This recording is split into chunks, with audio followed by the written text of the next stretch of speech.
मनुबम मपत्ते सोखे मन वचम केवल पहो है नीचिय दुन्नयति नीरम जिनम नमः पारये अंगगिच्छा दिए लिए मले मूर तंसे मूर्तिलया देवे वर चरण भूषा पसियहु सुय देवया सुयरम सयन गण पौमे रविनो बिबिहि बिरा पिया बिने संगा नीराया विकुराय गण हर देवा पसियन्तो पसियौ महुधर सेनो परवाई गयो हेताने बरसी सेतंता मिये सायर तरंगे संधाय तो ये मनो परिमामी पोखेदंतम दुकेयंतम दुन्नेयंदिया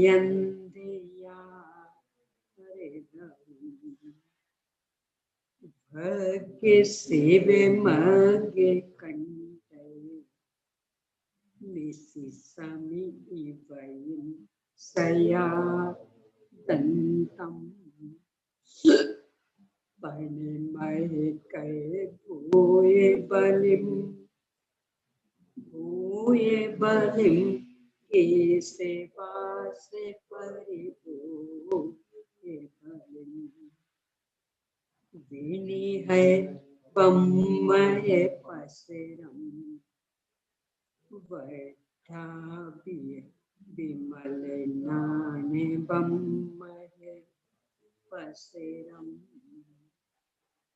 नमो अरिहंताणम नमो सिद्धाणम नमो आयरियाणम नमो वच्छायाणम नमो लोये सविसा पूर्णम ओम ह्रीं श्री अरहंत सिद्ध आचार्य उपाध्याय साधु पंच परमेष्ठिभ्यो नमः। आचार्य श्री धरसेन स्वामी द्वारा प्रदत्त ज्ञान को लिपिबद्ध करने वाले आचार्य श्री पुष्पदंत भूतवाले स्वामी द्वारा रचित षटखंडागम, इसके पहले खंड जीवठान पर आचार्य श्री वीरसेन स्वामी द्वारा लिखित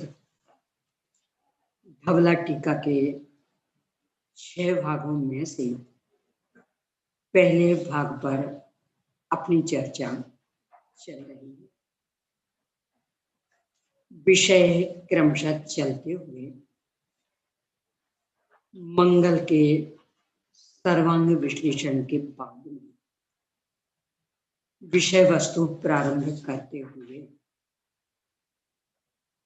प्रमाण द्वारा गुण स्थानों के अन्वेषण हेतु मार्गना स्थानों का वर्णन करता हूं। ऐसी प्रतिज्ञा करने के बाद में 14 मारणाओं के नामोल्लेख के अनुसार टीकाकार उनका क्रमशः अति संक्षिप्त विश्लेषण कर रहे हैं।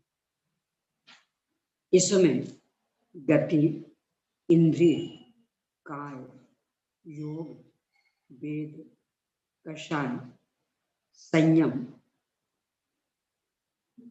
यहाँ तक चर्चा के बाद में दर्शन मार्गना पर अपनी चर्चा चल रही है। बहुत सुंदर विश्लेषण यहाँ दर्शन का किया गया है। मूल में एक चैतन्य गुण और उससे कहा अंतर्मुख चित्त प्रकाश दर्शन और बहिर्मुख चित्त प्रकाश ज्ञान, ऐसा माना। इस संदर्भ में चैतन्य किसे कहना, इसका स्वरूप बताया।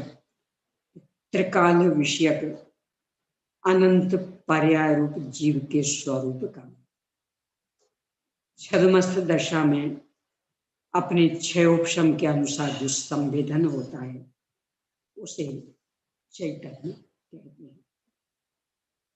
शंकाकार ने इस पर से प्रश्न खड़ा किया कि अंतर्मुख चैतन्य, इसका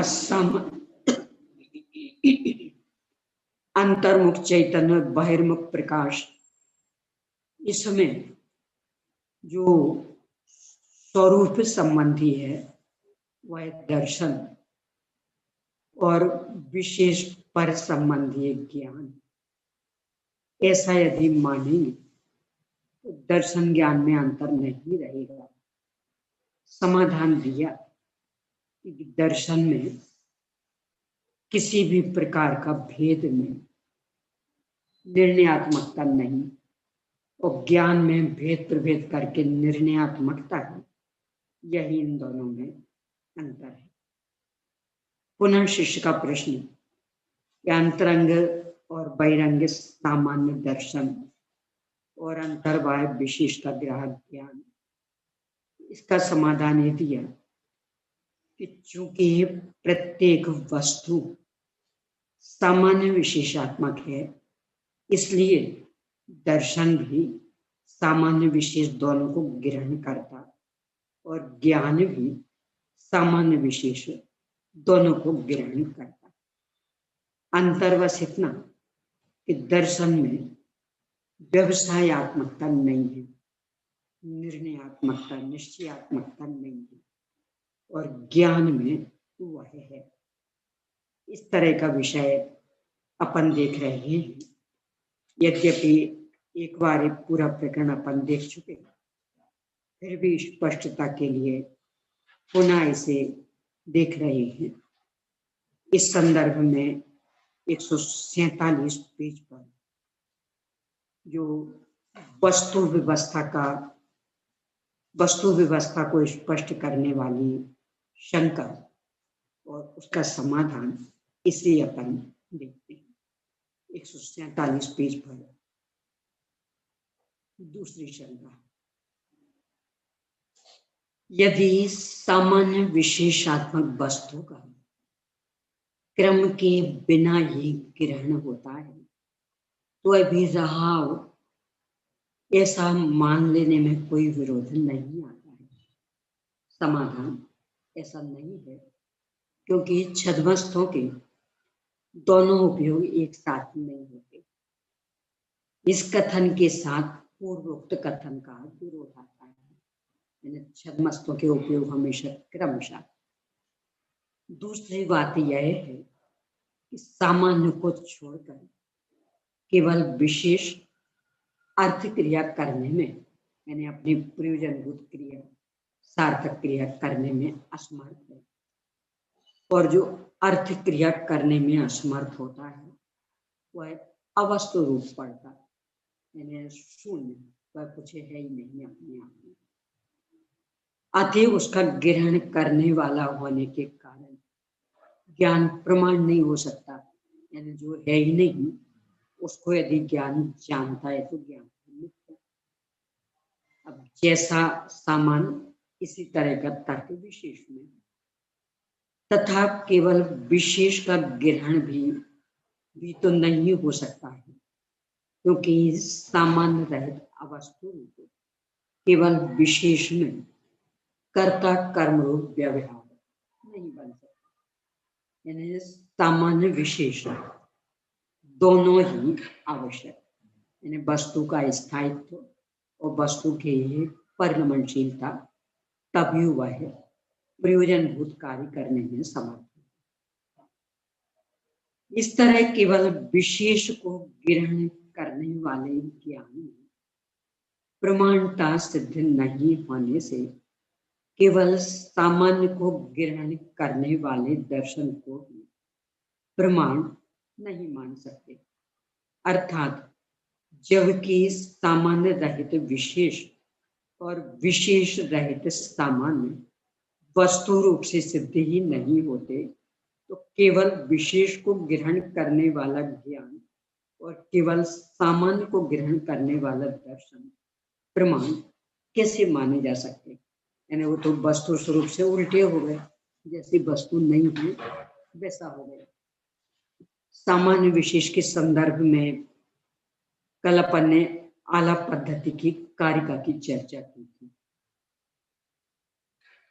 निर्विशेषो ही सामान्यम भवेत् खर विषाणवत् सामान्य रहितत्वात् विशेषता तदुपदेवी।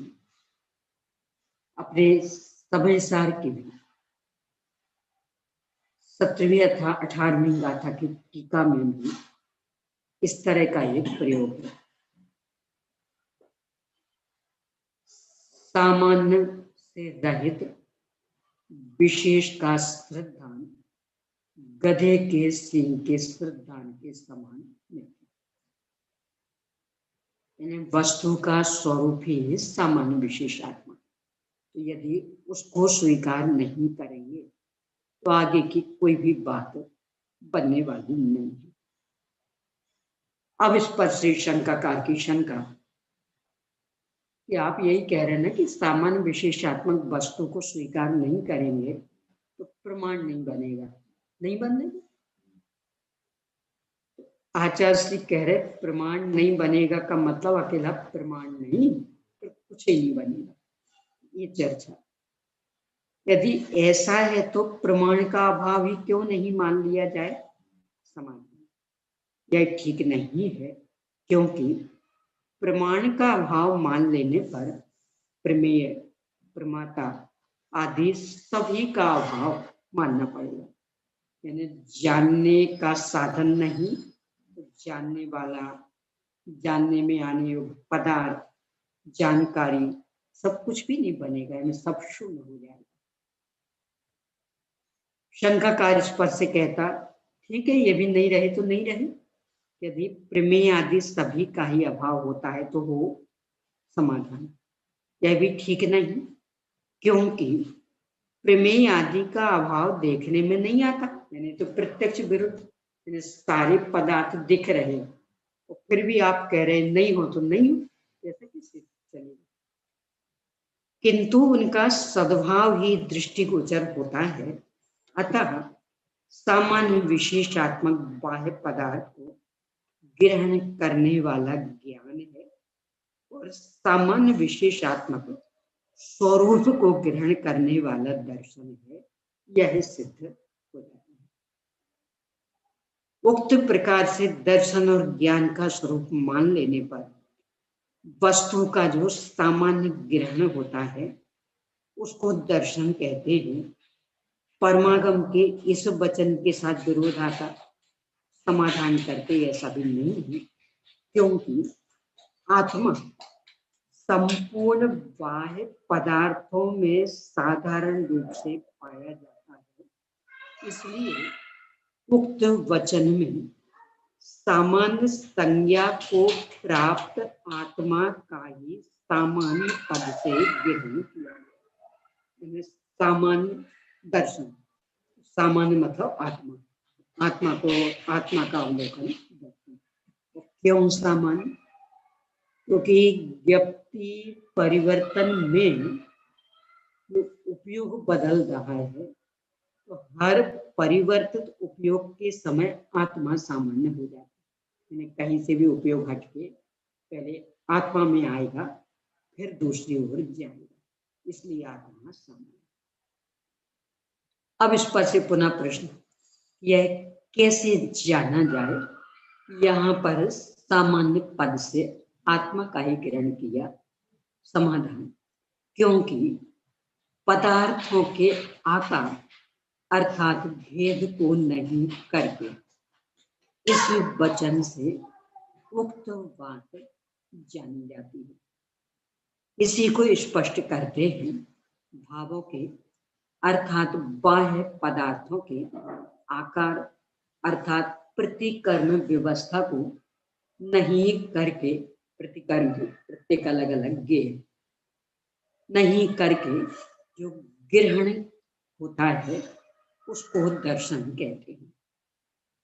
फिर भी इसी अर्थ को दृढ़ करने के लिए कहते हैं कि यह अमुक पदार्थ है, यह अमुक पदार्थ है इत्यादि रूप से पदार्थों की विशेषता न करके जो ग्रहण होता है उसे ही दर्शन कहते हैं। यानी बस है इतने का ग्रहण। इस कथन से यदि कोई ऐसी आशंका करे कि बाह्य पदार्थों में रहने वाले सामान्य को ग्रहण करना दर्शन है, तो उसकी ऐसी आशंका करना भी ठीक नहीं है, क्योंकि विशेष रहित केवल सामान्य अवस्तु स्वरूप है। अकेला सामान्य तो कहीं मिलेगा नहीं, इसलिए वह दर्शन के विषय भाव को यानी कर्मपनि को, मतलब दृश्य, दर्शन का विषय जैसे ज्ञान का विषय ज्ञेय, ऐसे दर्शन का विषय दृश्य प्राप्त नहीं हो सकता। उसी प्रकार सामान्य के बिना केवल विशेष भी ज्ञान के द्वारा ग्राह्य नहीं हो सकता, क्योंकि अवस्तु रूप केवल विशेष अथवा केवल सामान्य का ग्रहण मान लिया जावे तो अति प्रसंग दोष आता है। यानी अकेला सामान्य जो मानते अथवा अकेला विशेष जो मानते, वेदांती मीमांसक ये अकेला सामान्य मानते, सांख्य नित्यवादी भी सामान्य, बौद्ध ये अकेला विशेष मानते, तो फिर तो उनके यहाँ भी प्रामाणिकता का प्रसंग आ जाएगा। अब इस पर से प्रश्न कि आपने कहा बस है इसका ग्राहक दर्शन, दर्शन के लक्षण को इस प्रकार का मान लेने पर अनध्यवसाय को दर्शन मानना पड़ेगा। अनध्यवसाय कोई निर्णय नहीं, वो दर्शन होगा। समाधान नहीं, क्योंकि बाह्यार्थ का निश्चय ना करते हुए भी स्वरूप का निश्चय करने वाला दर्शन है। यानी मैंने यह देखा, मुझे यह ज्ञात हुआ, तो मुझे इसका तो बराबर निर्णय चल रहा, इसलिए अनध्यवसाय नहीं। ऐसा दर्शन अभिसंवादी होने के कारण प्रमाणीय है। यानी इसमें किसी को विसंवाद नहीं है कि मैंने देखा कि नहीं देखा। और जो प्रतिभास अर्थात ज्ञान सामान्य है वह प्रमाण भी है और अप्रमाण भी है। दर्शन तो हमेशा प्रामाणिक, क्यों कि अपने संदर्भ में शंका के लिए अवसर नहीं, और अन्य को जो जाना उसमें कदाचित शंका और निशंक दोनों दशाएं बन सकती, वहां प्रामाणिकता और अप्रामाणिकता का प्रसंग। तो ज्ञान प्रमाण अप्रमाण यानी मिथ्या सम्यक दोनों रूप हो सकता है, पर दर्शन ये हमेशा सम्यक रूप ही, इसमें मिथ्या का ज्ञान नहीं है। और जो प्रतिभास अर्थात ज्ञान सामान्य है वह प्रमाण भी है और अप्रमाण भी है, क्योंकि उसमें विसंवाद और अभिसंवाद ये दोनों रूप पाए जाते हैं। अथवा आलोकन वृत्ति को अर्थात आत्मा के व्यापार को दर्शन कहते हैं। इसका अर्थ यह है कि जो आलोकन करता है उसे आलोकन अर्थात आत्मा कहते हैं, और वर्तन अर्थात व्यापार मतलब वो प्रवृत्ति पर को जानना वह है वृत्ति, तथा आलोकन अर्थात आत्मा की वृत्ति को आलोकन वृत्ति कहते हैं। इसी का नाम स्वयं संवेदन है, उसी को दर्शन कहते हैं। यहाँ पर दर्शन इस शब्द से लक्ष्य का निर्देश किया है। नहीं, अपना प्रतिभास, स्वयं संवेदन अपना प्रतिभास, आत्मानुभव नहीं। यहाँ पर दर्शन इस शब्द से लक्ष्य का निर्देश किया। क्या वो लक्ष्य मतलब वो लक्ष्य लक्षण वाला, दर्शन का हम लक्षण बना रहे, और लक्षण क्या बनाएगा? प्रकाश वृत्ति, अथवा प्रकाश वृत्ति को दर्शन कहते। इसका अर्थ इस प्रकार है कि प्रकाश ज्ञान को कहते हैं, और उस ज्ञान के लिए जो आत्मा का व्यापार होता है उसे प्रकाश वृत्ति कहते हैं। कल जो अपन ने चर्चा की थी, एक गेय से हटके यहाँ फिर दूसरे गेय पर, ये वृत्ति, ये दर्शन, और जो इसको अथवा इसको जानना, और वही दर्शन है अर्थात विषय और विषय के योग्य देश में होने की पूर्वावस्था को दर्शन कहते हैं। कहा भी है सामान्य विशेषात्मक बाह्य पदार्थों को अलग अलग भेद रूप से ग्रहण नहीं करके जो सामान्य ग्रहण अर्थात स्वरूप मात्र का आभासन होता है उसको परमागम में दर्शन कहा है। इसके संदर्भ में द्रव्य संग्रह की टीका मतलब बृहद द्रव्य संग्रह में जो ब्रह्मदेव सूर्य की टीका है उसमें भी कुछ स्पष्ट किया है। विषय इसी प्रकार का है, इसे भी देखते हैं। द्रव्य संग्रह में 43 नंबर की गाथा बिल्कुल उसका ही रूपांतरण यहाँ भी अपन ने जो 93 नंबर पर पढ़ा था। पहले जो कल अपन ने गाथा देखी थी ये मूल प्रचलित, इसके विश्लेषण में बृहद द्रव्य संग्रह में पेज नंबर 212 भाषा का थोड़ा सा अंतर है, मैंने मूल मौखिक प्रचलन में ये रही होगी और फिर जब इन्होंने अपने में संकलित की तो उस समय की भाषा वाली स्थिति रूप परिवर्तन हुआ है। जो सामान्य रूप से अर्थात सत्तावलोकन रूप से ग्रहण करना यानी परिच्छेदन करना, किसका ग्रहण करना? पदार्थों का यानी भावों का ग्रहण करना। किस प्रकार? नहीं करके, क्या नहीं करके? आकार अथवा विकल्प यानी भेद, वह भी क्या करके? पदार्थों का विशेष यानी भेद न करके। किस रूप से? यह सफेद है, यह काला है, यह दीर्घ है, यह हिरस्व है, यह घट है, यह पट है, इत्यादि रूप से, यानी बस अकेला है। वह है परमागम में सत्तावलोकन रूप दर्शन कहलाता है। इस दर्शन को ही तत्वार्थ श्रद्धान लक्षण युक्त सम्यक दर्शन नहीं कहना।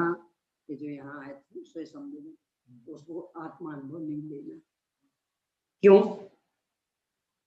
क्योंकि वह श्रद्धान तो विकल्प रूप है। विकल्प रूप मतलब पहले प्रयोजनभूत तत्वों का निर्णय किया है, व्यवसायत्मक रूप में निश्चय किया, स्वयं पर भेद विज्ञान किया, तब कहीं वह आत्मसंधान हुआ। इतना सारा भेद प्रभेद उसमें है, और यह दर्शन विकल्प रहित, इसमें कोई भेद ही नहीं, इसमें बस है इतना। यहाँ तात्पर्य यह है, जब कोई भी कुछ भी अवलोकन करता है अर्थात देखता है, तब जब तक वह विकल्प नहीं करता क्या है क्या नहीं, तब तक सत्ता मात्र के ग्रहण रूप दर्शन कहलाता है, और तत्पश्चात शुक्ल आदि विकल्प होने पर ज्ञान कहलाता है। यानी जब तक है रूप में रहा तब तक दर्शन, और ये है कि ये है, तब तक ज्ञान होगा। इसके बाद केवली भगवान के दोनों होते हैं, इस तरह की चर्चा की।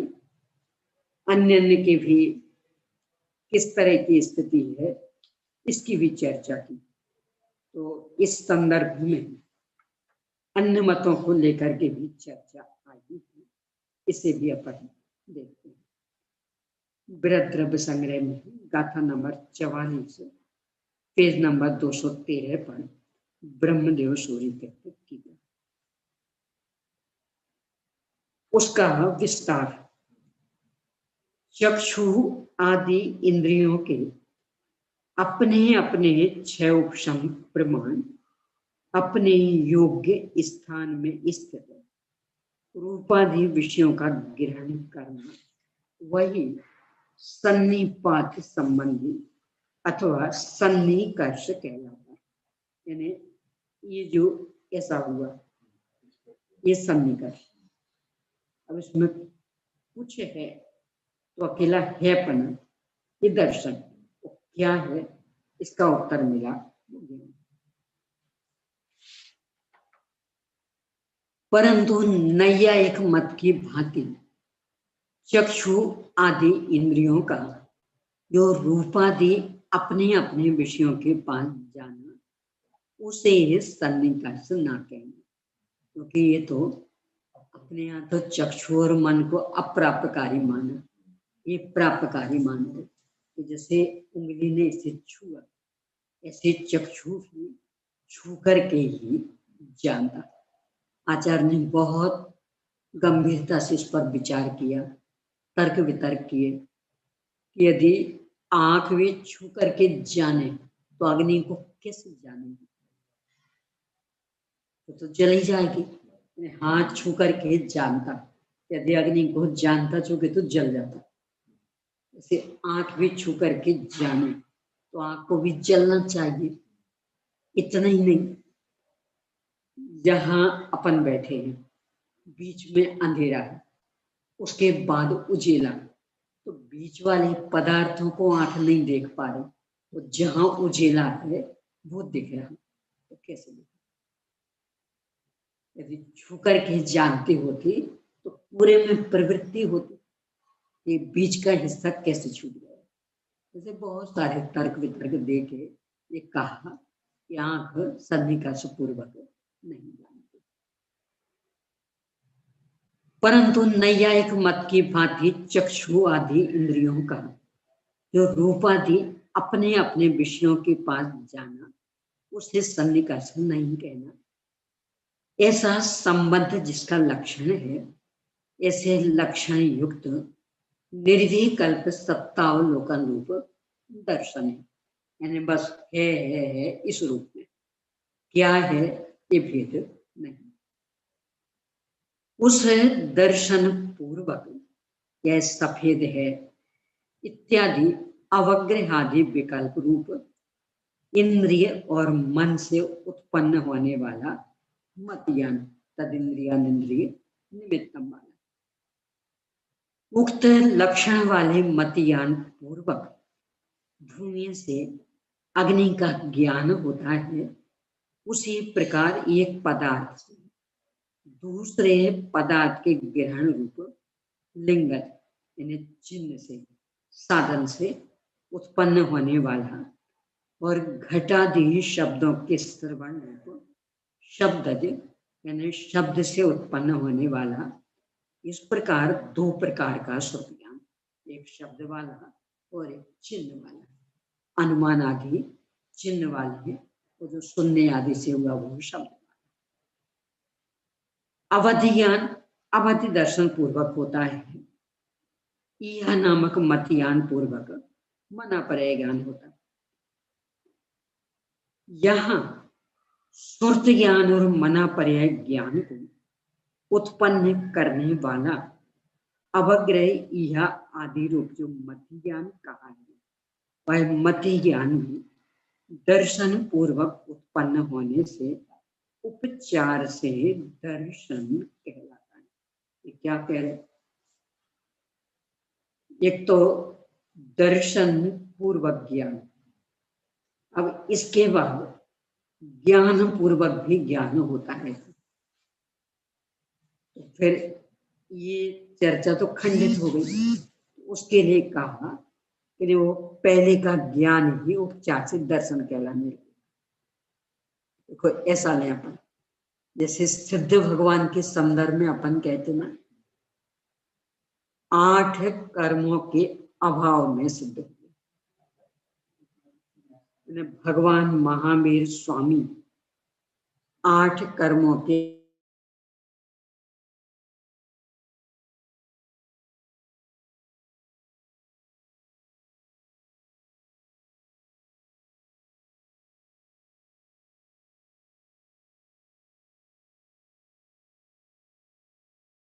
सब सब चल रहा ना, इसलिए अभी भी 8 कर्मों का अभाव लागू पड़ गया। ऐसा ही यहाँ कि कदाचित ज्ञान पूर्वक ज्ञान हो, उसमें क्योंकि पहला जो ज्ञान था वह दर्शन पूर्वक हुआ था, वहां से संबंध जोड़ते हुए इस ज्ञान को भी उस दर्शन के साथ में ले लेंगे। यहाँ सुरत ज्ञान और मना पर्याय ज्ञान को उत्पन्न करने वाला अवग्रह या आदि रूप जो मति ज्ञान कहा है, वह मति ज्ञान भी दर्शन पूर्वक उत्पन्न होने से उपचार से दर्शन कहलाता है। ऐसा उपचार सर्वत्र चलता है। बीज का गुण करके पहले से जोड़ लेंगे। से आपसे पूछा है, आप यहाँ कहाँ से आए? ऑफिस से, घर से? वास्तव में यहाँ ऑफिस से घर से आ सकते? यहाँ तो मेन गेट को पार करके आए होंगे। तो भी यदि सीधे ऑफिस से आए तो बीच का सारा गुण करके ऑफिस कह देंगे। तो घर से आए होंगे तो बीच का सारा गुण करके घर से कह देंगे। यहाँ जो मति ज्ञान को शुद्ध ज्ञान हुआ, तो शुद्ध ज्ञान को मति ज्ञान को कारण शुद्ध ज्ञान कार्य है, तो मति ज्ञान को कारण दर्शन को क्यों कहते हैं उपचार? नहीं, तो मूल तो ये ही कि मत ज्ञान कार्य बना। अब चूंकि एक आपने ये व्यवस्था बताई कि छदमस्त के ज्ञानोपयोग दर्शनोपयोग पूर्वक होता, वो बात तो कट गई ना। क्या करें, नहीं कटी। क्यों नहीं कटी? क्योंकि ये जो मत ज्ञान है ना, वह दर्शनोपयोग पूर्वक हुआ था, और इस मत ज्ञान पूर्वक के सुर ज्ञान, इस तरह से सुर ज्ञान भी दर्शनोपयोग। और यह जो अवग्रह का भी सामान्य प्रतिभास मानते हैं, ऐसा नहीं तो अवग्रह के बाद अवग्रह पूर्वक भी होगा। अवग्रह तो ज्ञानोपयोग है ना। तो चीज तो वही आ गई। मैंने अवग्रह दर्शनोपयोग तो है नहीं, तो ज्ञानोपयोग पूर्वक ज्ञानोपयोग हुआ। तो फिर दर्शन पूर्वक ज्ञानोपयोग होता है, ये बात तो खंडित हो गई। क्या कह रहे? खंडित नहीं हुई, उपचार से उसको कहेंगे। तो वही जैसे बीच का रास्ता सब में सामान्य था, तो सीधा ही कहेंगे वहां से आए कि यहाँ से आए। बीच का तो सब में एक साथ। हाँ, तो दर्शन पूर्वक। हाँ, तो उसमें फिर मति ज्ञान को उपचार से दर्शन जैसा करेंगे। वास्तविकता कि दर्शनोपयोग पूर्वक मत ज्ञान हुआ था, और ये जो सुरत ज्ञान हुआ वह मत ज्ञान पूर्वक। पर चूंकि लिंग की ऐसी थी ना, दर्शनोपयोग फिर मत ज्ञान फिर सुरत ज्ञान, तो ये सुरत ज्ञान में इस पूर्वक, यानी ये तो सामान्य था अपना, अब ऑफिस अथवा घर यहाँ अंतर पड़ा। ऑफिस से आएंगे तो भी ये रास्ता तो सामान्य, घर से आएंगे तो भी ये रास्ता सामान्य, पर वहां अंतर था, तो उसको लेके उत्तर दिया जाएगा कि घर से आ रहे थे कि ऑफिस से आ रहे। तो ये नहीं कहेगा कि हम तो आंगन को लांग के यहाँ है, क्यों, वो तो सामान्य, वो तो हर एक मेन गेट को लांग के यहाँ है, ये नहीं कहेगा।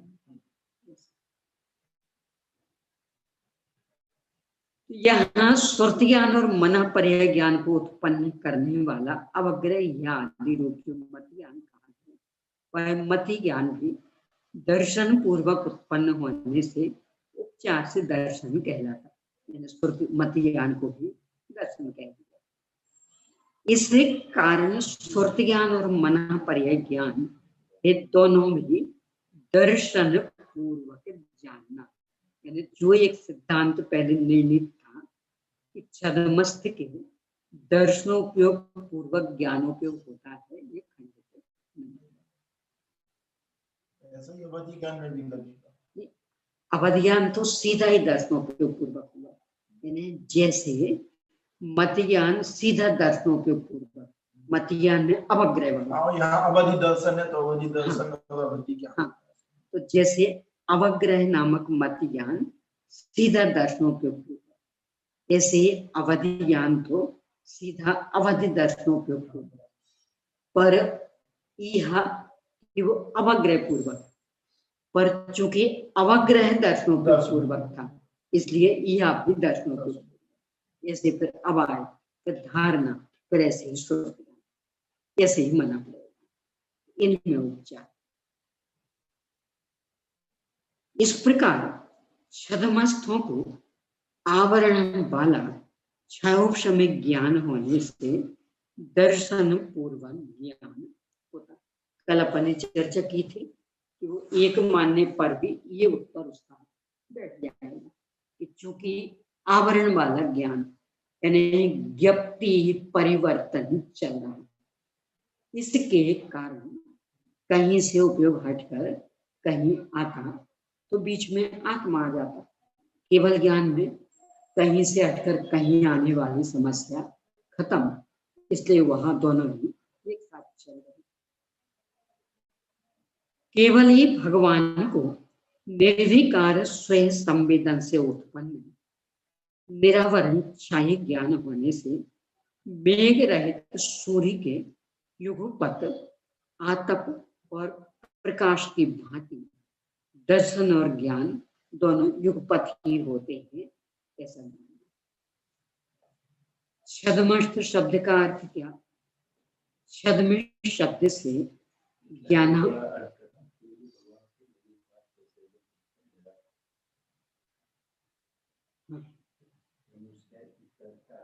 ज्ञप्ति परिवर्तन उनके नहीं है। क्यों? क्योंकि आवरण कर्म का पूरा अभाव हो गया, पूरा विकास हो गया ज्ञान का। क्योंकि ज्ञप्ति ही परिवर्तन नहीं, तो ज्ञप्ति परिवर्तन को लेकर जो समस्या आ रही थी, पहले हम इस टेबल वाले गे को जान रहे थे, फिर उसको तो यहाँ से हटके यहाँ आना पड़ा, इसलिए बीच में वो दर्शनोपयोग वाली स्थिति बनी।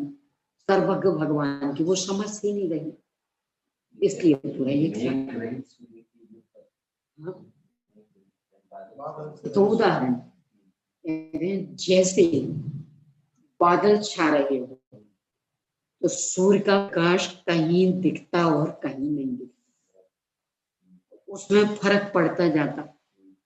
पहले यहाँ दिख रहा था, यहाँ नहीं, बाद में यहाँ दिखने लगा, यहाँ नहीं, तो इसमें तो अंतर पड़ा। अब पूरा निरभ्र आकाश हो जाए तो पूरा प्रकाश एक साथ, अपना ज्ञान तो बादल वाले सूर्य के जैसे, और सर्वज्ञ भगवान का ज्ञान निरप सूर्य जैसे। उनमें कोई भेद नहीं पड़ी, अपने में भेद पड़ी।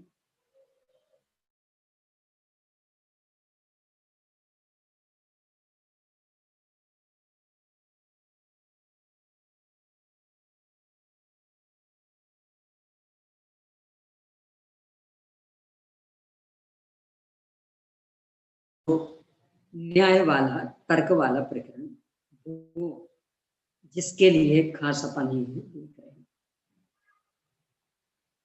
अब आगे सिद्धांत के अभिप्राय से कथन किया जाता है, वह है इस प्रकार। उत्तर यानी आगे के, यानी यहाँ उत्तर मतलब आंसर नहीं, आगे का, यानी पूर्व पहले का और फिर उत्तर आगे का, यानी अगला। आगे के ज्ञान की उत्पत्ति के लिए जो प्रयत्न, उस रूप जो अपने आत्मा का परिच्छेदन अर्थात अवलोकन, वह है दर्शन कहलाता है।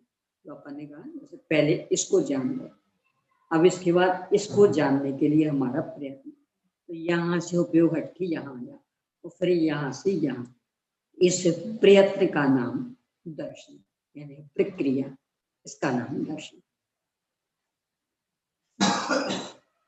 उस रूप जो अपने आत्मा का परिच्छेदन यानी अवलोकन, वह दर्शन कहलाता है। तत्पश्चात बाह्य विषय में विकल्प रूप से जो पदार्थों का ग्रहण है, वह ज्ञान है। यह है वार्त, विकल्प रूप से भेद प्रभेद करके, यानी यहाँ विकल्प रागादि का नाम नहीं, भेद प्रभेद, यानी ये घड़ा, ये कपड़ा, ये और कुछ, ये और कुछ, ऐसा। यह वार्तिक संक्षिप्त कथन, यानी एक सूत्रात्मक कथन।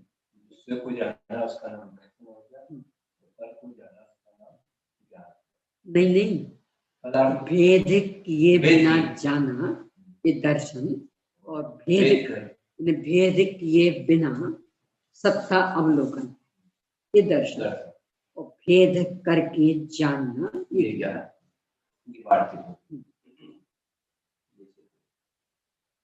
तत्पश्चात बाह्य विषय में विकल्प रूप से यानी भेद करके पद जो पदार्थों का ग्रहण है, वह ज्ञान। जैसे कोई मनुष्य पहले घट संबंधी विकल्प करता है, भेद करके जानता है, तत्पश्चात पट का ज्ञान करने की इच्छा होने पर वह घट के विकल्प से हटकर यानी निवृत्त होकर जो स्वरूप में प्रयत्न अर्थात अवलोकन अर्थात परिच्छेदन करता है, वह है दर्शन। यानी यहाँ से हटके यहाँ आया, ये दर्शन, फिर यहाँ से हटके यहाँ, ये पुनः ज्ञान। तत्पश्चात यह पट है ऐसा निश्चय अथवा बाह्य विषय रूप से पदार्थ के ग्रहण रूप जो विकल्प करता है यानी भेद करके जानता है, वह ज्ञान कहलाता है। यहाँ शिष्य पूछता है, जो आत्मग्राहक अर्थात अपना ग्रहण करने वाला वह दर्शन, और परग्राहक अर्थात पर को जानने वाला वह ज्ञान कहा जाए। तो जिस प्रकार नैयायिक मत में ज्ञान आत्मा को नहीं जानता है, यानी अश्वसंवेदी, ज्ञान आत्मा को नहीं जानता, उसी प्रकार जैन मत में भी ज्ञान आत्मा को नहीं जानता है, ऐसा दूषण प्राप्त होगा। यानी आत्मा को ग्रहण करने वाला दर्शन, पर को ग्रहण करने वाला ज्ञान, तो फिर नैयायिक जैसा अश्वसंवेदी पने का दोष है। उसका समाधान, नैयायिक मत में ज्ञान भिन्न और दर्शन भिन्न, इस प्रकार दो गुण नहीं। इस कारण उनको, नैयायिकों को, आत्मा के ज्ञान के अभाव रूप दोष प्राप्त होता है। परंतु जैन मत में तो आत्मा ज्ञान गुण से परद्रव्य को जानता है और दर्शन गुण से आत्मा को जानता है। इस प्रकार आत्मा के ज्ञान के अभाव रूप दोष प्राप्त नहीं होता। ये इनकी नैयायिकों के खंडन के लिए बात कही या नैयायिकों के खंडन के लिए कि ज्ञान आत्मा को नहीं जानता, दर्शन आत्मा को जानता है।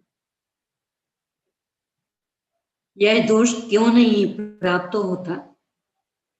जिस प्रकार ये कि ये अग्नि जलाती है अतः वह दाहक है, और पकाती है अतः वह पाचक है। विषय के भेद से अग्नि दाहक और पाचक ऐसे दो प्रकार के भेद रूप होती है। मूल में अग्नि के तो दो भेद नहीं है। उसी प्रकार अभेद नय से चैतन्य एक ही होने पर भी केवल भेद नय की विवक्षा में जब आत्मा को ग्रहण करने में प्रवृत्त होता है तब उसको दर्शन ऐसा नाम मिलता है, और तत्पश्चात जब वह पर पदार्थ का ग्रहण करने में प्रवृत्त होता है तब उसको ज्ञान नाम मिलता है। इस प्रकार विषय के भेद से चैतन्य के दो भेद हो जाते हैं। स्वयं का अवलोकन किया दर्शन, पर का अवलोकन भेद प्रभेद करके किया ज्ञान। विशेष यह है कि यदि दर्शन को सामान्य का ग्राहक और ज्ञान को विशेष का ग्राहक कहा जाए तो ज्ञान को प्रमाणपना प्राप्त नहीं होता। वो जो यहाँ कह चुके यहाँ आ रहा है। किस प्रकार वस्तु को ग्रहण करता है वह प्रमाण है। वस्तु सामान्य विशेषात्मक है। ज्ञान ने वस्तु के एक देश का अर्थात अकेले विशेष का ही ग्रहण किया, वस्तु का ग्रहण तो नहीं किया। वस्तु के एक अंश का ग्रहण किया, इसलिए अप्रमाण हो गया। यानी वस्तु जैसी है, ज्ञान ने वैसा नहीं जाना तो ज्ञान मिथ्या हो गया।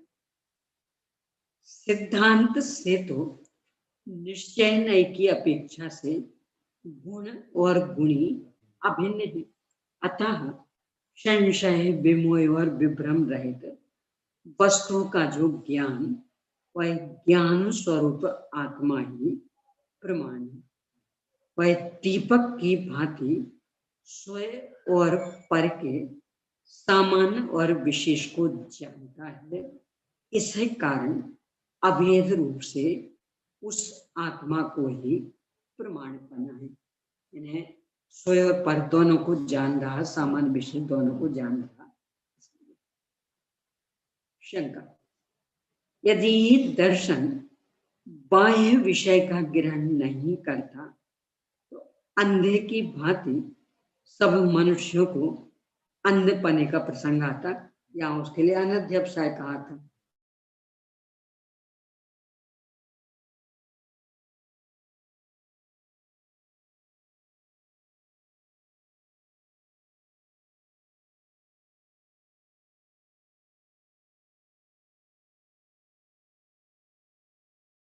पर भी आत्मा ज्ञान द्वारा विशेष रूप सब पदार्थों को जानता है, तथा यह विशेष है जब दर्शन द्वारा आत्मा का ग्रहण होता है तब आत्मा के साथ अभिनाभूत ज्ञान का भी दर्शन द्वारा ग्रहण हो जाता है। सामान्य है तो उसमें ज्ञान भी है रूप में, और ज्ञान का ग्रहण होने पर ज्ञान के विषयभूत बाह्य वस्तु का भी ग्रहण हो जाता। इस तरह स्वयं पर दोनों का ग्रहण होता। प्रश्न, जो आत्मा को ग्रहण करता है उसे आप यदि दर्शन कहते हो, तो जो पर पदार्थों का सामान्य ग्रहण वह दर्शन है।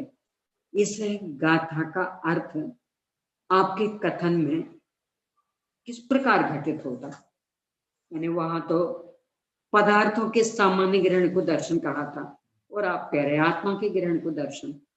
उत्तर, सामान्य ग्रहण अर्थात आत्मा का ग्रहण पर्यायवाची।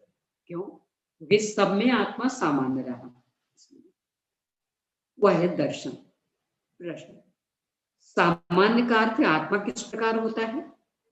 उत्तर, आत्मा वस्तु का ज्ञान करते हुए मैं इसको जानूं और इसको ना जानूं, ऐसा विशेष पक्षपात नहीं करता, परंतु सामान्य रूप से वस्तु को जानता है। इस कारण सामान्य शब्द द्वारा आत्मा कहा जाता है। इस प्रकार गाथा का अर्थ अधिक कहने से क्या, जो कोई भी तर्क और सिद्धांत का अर्थ जानकर एकांत दुराग्रह का त्याग कर नए विभाग द्वारा मध्यस्थ वृत्ति रखकर व्याख्यान करता है, तो दोनों ही अर्थ यानी तर्क के और सिद्धांत के सिद्ध होते हैं। किस प्रकार से सिद्ध होते? तर्क में मुख्यता से अन्य मत का व्याख्यान है। वहां जब कोई अन्य मती पूछता है कि जैन सिद्धांत में जीव के दर्शन और ज्ञान ये दो गुण कहे, वे किस प्रकार घटित होते हैं, तब उसे कहते हैं कि जो आत्मा को ग्रहण करता है वह दर्शन है, तो वे समझ नहीं सकते। अतः आचार्यों ने उन्हें प्रतीति कराने के लिए स्थूल व्याख्यान से बाह्य विषय में जो सामान्य का ग्रहण है उसका नाम सत्तावलोकनोक दर्शन स्थापित किया, और जो यह सफेद है इत्यादि विशेष परिच्छेदन हुआ उसे ज्ञान संज्ञा से स्थापित किया। इस प्रकार दोष नहीं, दो गुण तो दो नहीं है क्या? तो अन्य कल हुई तो अपन ने चर्चा की थी ना कि इस संदर्भ में एकदम स्पष्ट अपन कुछ नहीं कह सकते। जैसे यहाँ आचार्य अन्य मत के लिए हमने दो कथन किया, तो यहाँ तो ये कह रहे को नहीं जानता इसलिए उन्होंने कह दिया। यहाँ तो ये कह रहे जब ये ही सर्वज्ञ भगवान की बात करेंगे तो वहां तो दो स्वीकार कर रहे थे।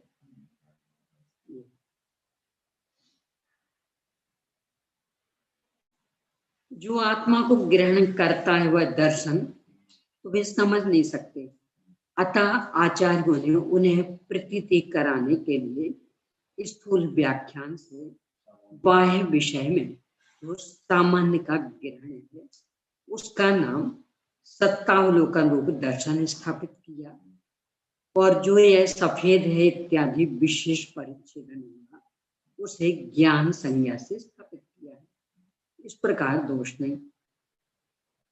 सिद्धांत में मुख्य रूप से स्वयं समय का व्याख्यान होता है, यहाँ दूसरों को तो समझाना नहीं। वहां सूक्ष्म व्याख्यान करते हुए आचार्यों ने जो आत्मा को ग्रहण करता है वह दर्शन, इस प्रकार व्याख्यान किया। इस प्रकार से इसमें भी दोष नहीं है। यहाँ शिष्य शंका करता है, यहाँ जो स्वसमय का व्याख्यान तो जो बाहर यानी एक गे से हटकर दूसरे गे को जानने के लिए गया, तो बीच में जो आत्मा आया उसका अवलोकन ये दर्शन। यहाँ शिष्य शंका करता है, सत्तावलोकन रूप दर्शन का ज्ञान के साथ भेद ज्ञात होता है, परंतु तत्वार्थ श्रद्धा रूप सम्यक दर्शन और वस्तु विचार रूप सम्यक ज्ञान इन दो में भेद ज्ञात नहीं होता है, यानी एक सम्यक दर्शन और एक दर्शनोपयोग। तो दर्शनोपयोग और ज्ञानोपयोग ये तो अलग अलग सिद्ध हो गए, पर सम्यक दर्शन और सम्यक ज्ञान ये अलग अलग सिद्ध नहीं लग रहे। यदि कहते हो कि क्यों नहीं ज्ञात होता, तो कहते हैं कि सम्यक दर्शन में पदार्थ का निश्चय है, उसी प्रकार सम्यक ज्ञान में भी दोनों में ही पदार्थ का निश्चय, तो उनमें क्या अंतर है? समाधान, पदार्थ के ग्रहण में जानने रूप क्षयोपशम विशेष ज्ञान कहलाता है, और उस ज्ञान में ही भेद नय से वीतराग सर्वज्ञ द्वारा कथित शुद्धात्म आदि तत्वों में यही है, इस प्रकार ही है, ऐसा निश्चय, ऐसा निर्णय, ऐसा विश्वास वह सम्यक तो है। निर्विकल्प अभेद नय से तो जो सम्यक ज्ञान है वही सम्यक दर्शन, क्योंकि एक आत्मा का ही परिणाम। ऐसा किस प्रकार? अतत्व में तत्व बुद्धि, अदेव में देव बुद्धि, अधर्म में धर्म बुद्धि इत्यादि विपरीत अभिनिवेश रहित ज्ञान की सम्यक विशेषण से वाच्य अवस्था विशेष को सम्यक दर्शन कहा जाता है। ज्ञान ने यथार्थ जाना, श्रद्धा ने यथार्थ मान लिया। शंका, यदि सम्यक दर्शन और सम्यक ज्ञान में भेद नहीं है, तो दो गुणों के घातक ज्ञानावरण और मिथ्यात्व दो कर्म कैसे कहे? कर्म तो अलग अलग कहे। समाधान, जिस कर्म से पदार्थ को जानने रूप क्षयोपशम ढका जाता है उसका नाम ज्ञानावरण, और उस क्षयोपशम विशेष में जो कर्म पूर्वोक्त लक्षण युक्त विपरीत अभिनिवेश को उत्पन्न करता है उसका नाम मिथ्यात्व है। इस प्रकार भेद नय से आवरण में भेद है, निश्चय नय से तो अभेद विवक्षा में कर्म पने की अपेक्षा से दो आवरणों को भी एक ही जानना चाहिए। हाँ, यानी अभेद विवक्षा में तो कर्म भी अकेला बस एक मिथ्या, बाकी कर्म का भेद करने की आवश्यकता नहीं, क्योंकि बंध उससे होना।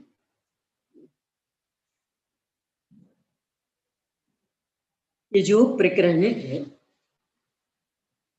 इसे समझने हेतु निष्पक्षता और विशुद्धता ये आवश्यक है। पक्षपात से यदि समझे तो नियम से विशुद्धता खंडित होगी, तो विषय समझ में नहीं।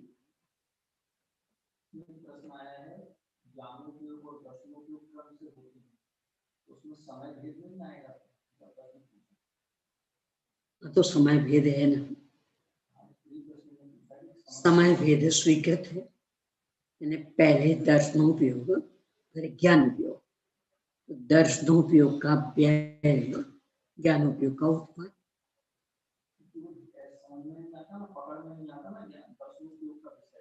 पकड़ में तो ऐसा कि अपने को ज्ञानोपयोग का विषय भी कितना पकड़ में आता है। तो स्कूल में तो जब हुआ है असंख्यात समय पार कर जाता, तब तक तो ज्ञान कितना हो गया, यानी मूल अवग्रह, अवग्रह अपने को पकड़ में आता। या जब अवाय हो जाता तब पकड़ पाते, तब कहीं पर धारणा। ज्ञान तो अपना स्थूल है, यानी पकड़ में नहीं आने से मूल का निषेध नहीं होता। तो मोक्ष प्रकाशक में लिया संदर्भ है, प्रकरण वहां दूसरा है, मूल विषय सब जीव और शरीर अथवा जीव और कर्म, इनका संबंध चला आ रहा, ये कैसे माने? हमें तो ये दिख रहा है, तो उनका बाद में अलग अलग हो गए ना, इससे पता लगा।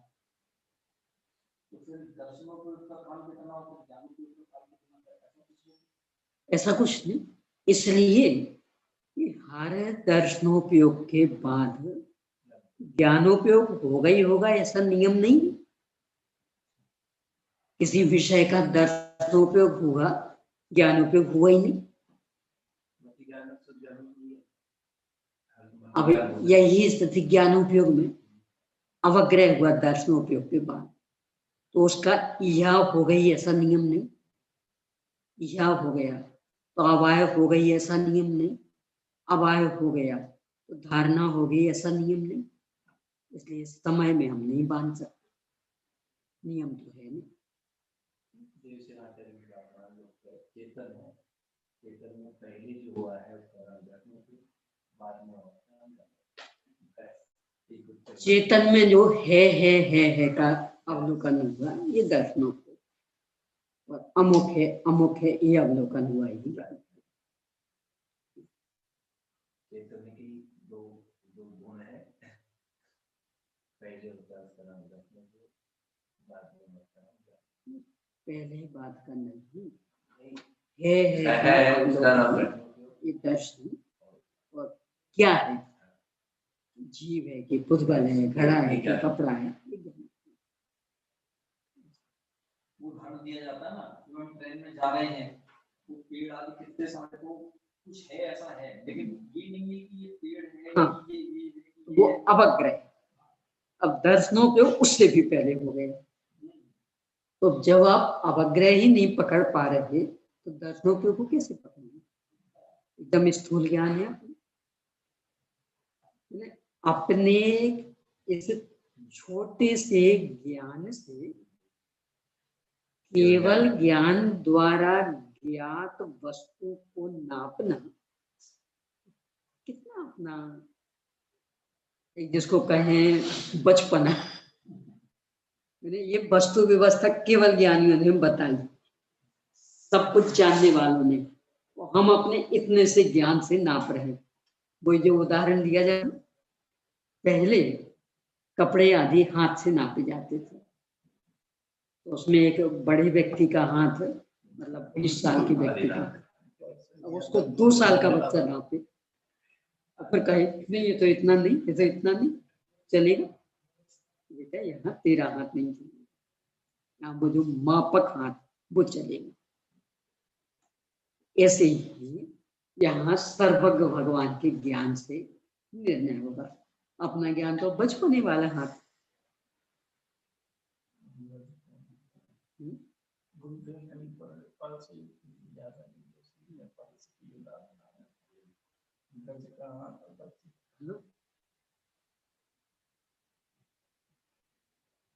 इस तरह से यहाँ तक दर्शनोपयोग की चर्चा हुई। जो अपन ने इसमें जो कल लिया था वो ये कि इस संदर्भ में देखेंगे तो दर्शन को भी ज्ञान के समान ही प्रमाण कहा, कोई दिक्कत नहीं, क्योंकि वह भी स्वयं पर प्रकाशक है। परंतु जो वो प्रमाण वाला प्रमाण, स्वापूर्वार्थ व्यवसायत्मकम ज्ञानम प्रमाण, ये वाला जो प्रमाण जिसका फल हिताहित प्राप्ति परिहार समर्थम ही प्रमाण, वह प्रमाण दर्शन में घटित नहीं होगा।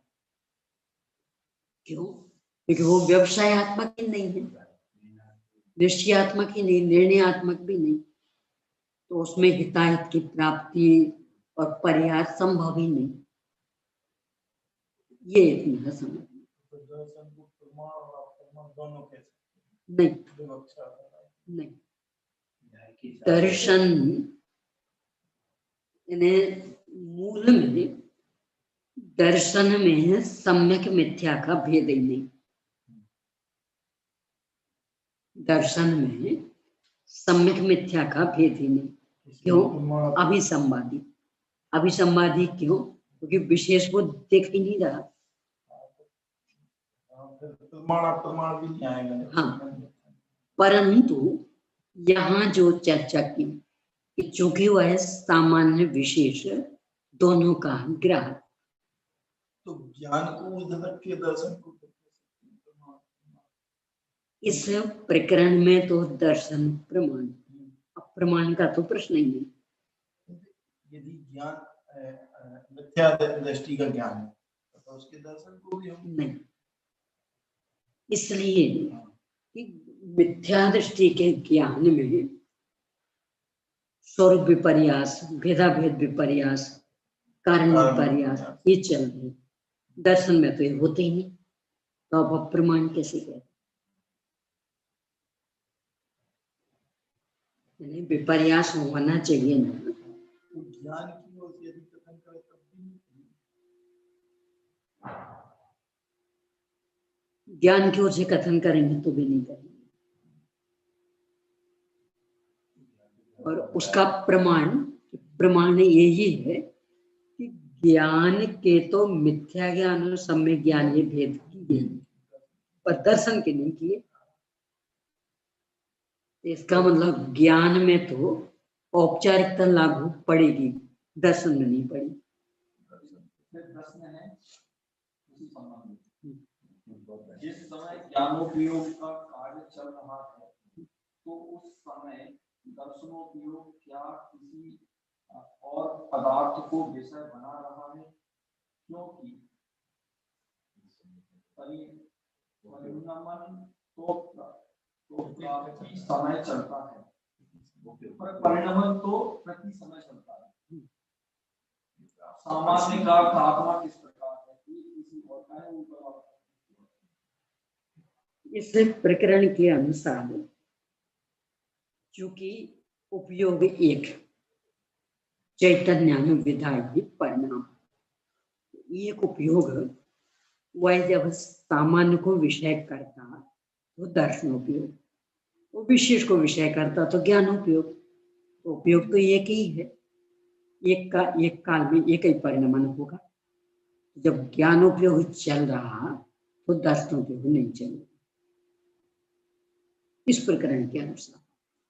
क्यों कि यहाँ चैतन्य एक, उसका परिणाम एक उपयोग, और उस उपयोग की द्विविधता, एक ज्ञानोपयोग एक दर्शनोपयोग। तो दर्शनोपयोग के समय ज्ञानोपयोग नहीं, ज्ञानोपयोग के समय दर्शन। दूसरी ये जब सर्वज्ञ भगवान में घटित करते तो वे कहते हैं ज्ञान गुण अलग, वो दर्शन गुण अलग।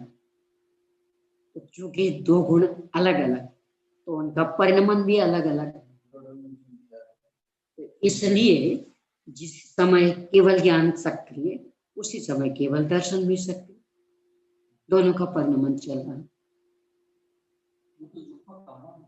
हाँ, तो दोनों का चल रहा है, इसलिए तो युगपत हो गया, दोनों का एक साथ चल रहा है।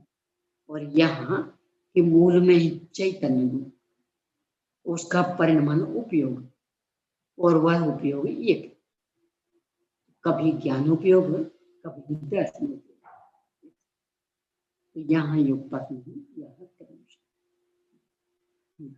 दूसरा सामान्य का अर्थ आत्मा किस प्रकार है? एक गे से स्थूल उदाहरण, स्थूल ही समझना, क्योंकि ऐसा कोई निकल के जाता है ऐसा नहीं। पर अभी हम स्टेबल को जान रहे थे, बाद में स्टेबल को जानने का भाव है, तो सीधा ऐसा नहीं जाएगा। क्यों कि पर्याय में से पर्याय पैदा नहीं होती। तो यहाँ लगा हुआ उपयोग सिमट के पहले यहाँ आया, और फिर यहाँ से अगला उपयोग निकला वो इस तरह। अब इसके बाद इसे जानने की इच्छा हुई तो ऐसा नहीं जाएगा। क्यों कि पर्याय में से पर्याय नहीं होती। तो कैसा होगा, ये उपयोग सिमट के यहाँ आया और फिर यहाँ से यहाँ, अब इसके बाद इसे जानने में गए तो ऐसा नहीं जाएगा। वो कैसा जाएगा, यहाँ से यहाँ फिर यहाँ से यहाँ। तो इस तरह जितना भी एक व्यक्ति परिवर्तन हुआ इन सब में आत्मा सामान्य बना है। यानी इसे जाना तो इसके बाद भी आत्मा में, इसे जाना तो इसके बाद भी आत्मा में, इसे जाना तो इसके बाद भी आत्मा, इसे जाना तो इसके बाद भी आत्मा। तो चूंकि आत्मा सब में कॉमन रहा, सामान्य, इसलिए सामान्य का अर्थ है आत्मा।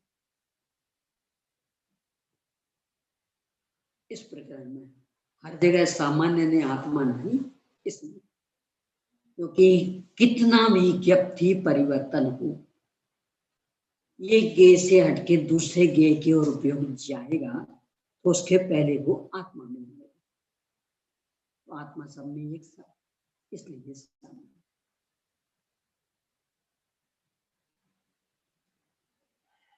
हाँ जी, और कुछ आप लोगों के?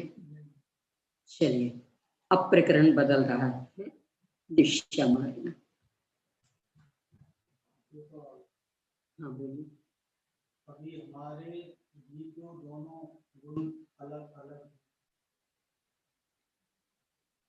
ये अपन कुछ नहीं कह सकते इस संदर्भ में, क्योंकि आगम दोनों तरह का निरूपण कर रहा है। तो मूल में जो कहा एक चैतन्य गुण, उसका परिणमन उपयोग और उपयोग के दो भेद, वो मानना ही ज्यादा उचित है। अलग अलग मानना उतना उचित नहीं। तो कल अपन ने चर्चा की थी कि ये समस्या अकेले अपने में, मतलब जीव में यही नहीं, उद्गल में भी है। वहाँ स्पर्श के साथ भी बात टकरा रही। एक स्पर्श गुण, उसका दो प्रकार का परिणाम, एक गुण पर्याय दो। क्या है इनकी वास्तविकता, भगवान ने बता सकते, क्योंकि वो बात पुद्गल से भी टकरा रही। हाँ जी, और कुछ? चलिए, अब प्रकरण बदल रहा है, दर्शन मार्ग संबंधित चर्चा संपन्न हुई। अब लिष्या,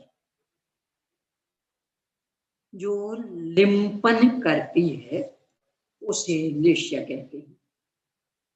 यहाँ पर जो लिंपन करती है, यह लक्षण भूमि लिपिका, यानी जिसके द्वारा जमीन लीपी जाती है, में चला जाता है। इसलिए लक्षणभूत लेश्या को छोड़कर लक्षण के अलक्ष्य में चले जाने के कारण अतिव्याप्ति दोष आता है। ऐसी शंका को मन में उठाकर आचार्य कहते हैं कि इस प्रकार लेश्या का लक्षण करने पर भी अतिव्याप्ति दोष नहीं आता, क्योंकि इस लक्षण में कर्मों से आत्मा को इतने अध्याहार की अपेक्षा, यानी जो आत्मा को कर्मों से लिपती है उसे लेश्या कहते हैं। जो जमीन आदि लिपी जाती है वो कर्मों से थोड़ी लिपी जाती, इसलिए उसके साथ में टकराव नहीं होता। इसका यह तात्पर्य है कि जो कर्मों से आत्मा को लिप्त करती है उसको लेश्या कहते हैं, अथवा जो आत्मा और प्रवृत्ति अर्थात कर्म का संबंध करने वाली है उसको लेश्या कहते हैं। इस प्रकार लेश्या का लक्षण करने पर अति प्रसंग दोष भी नहीं आता है, क्योंकि यहाँ पर प्रवृत्ति शब्द कर्म का पर्यायवाची ग्रहण किया है। मूल परिभाषा तो यही कि जो आत्मा को कर्मों से लिप्त करती है उसे लेश्या कहते। क्यों ये मूल परिभाषा? इसलिए कि ये परिभाषा 13वें गुणस्थान तक घटित हो जाएगी। जो कषाय से अनुरंजित वाली परिभाषा ये मात्र 10वें तक घटित हो पाएगी, और लेश्या तो 13वें तक है। तो कर्मों से लिप्त करने वाली अथवा योग प्रवृत्ति, ये जो लेश्या की परिभाषा, ये व्यापक परिभाषा। अब जो 10वें तक लागू पड़ती वो वाली परिभाषा। अथवा कषाय से अनुरंजित कायोग, वचन योग और मनोयोग की प्रवृत्ति को लेश्या कहते हैं। इस प्रकार लेश्या का लक्षण करने पर केवल कषाय और केवल योग को लेश्या नहीं कह सकते हैं, किंतु कषायानुविद्ध योग प्रवृत्ति को ही लेश्या कहते हैं, यह बात सिद्ध हो जाती है। इससे 11वें आदि गुण स्थान वर्ती वीतरागियों के केवल योग को लेश्या नहीं कह सकते, ऐसा निश्चय नहीं कर लेना चाहिए, क्योंकि लेश्या में योग की प्रधानता है, कषाय प्रधान नहीं है, क्योंकि वह योग प्रवृत्ति का विशेषण है, अतएव उसकी प्रधानता नहीं है। यानी आत्म प्रदेशों का हलन चलन, इसका नाम तो योग, और उस योग का निमित्त पाकर आत्मा कर्मों से लिप्त हुआ, उसका नाम लेश्या। ये स्थिति 13वें गुणस्थान तक बनती। और जो फिर वो कर्मों से लिप्त हुआ तो उन कर्मों का फिर बंधे रहना, स्थिति अनुभाग बंध आदि वाली स्थिति, उसमें निमित्त बनेगी कषाय। तो 10वें गुणस्थान तक परिभाषा कषाय से अनुरंजित योग प्रवृत्ति को लेश्या कहते। और 11वें 12वें 13वें में क्या के लिए योग प्रवृत्ति लेश्या, यानी आत्म प्रदेशों का कंपन, ये तो हुआ योग, और वह ऐसा कंपन कि उससे कर्मण वर्ण कर्म रूप से बदल के आ रही है, आत्मा के साथ एक में हो रही है लेश्या।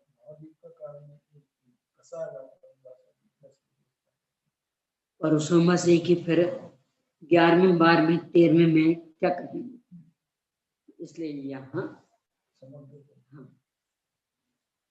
यानी जहां तक लेश्या वहां तक जो घटित हो जाए, तो योग प्रवृत्ति लेश्या ये 13वें तक घटित हो जाती, वो यथार्थ और कषाय से अनुरंजित, ये एक प्रकार से औपचार सब में घटित नहीं होगी।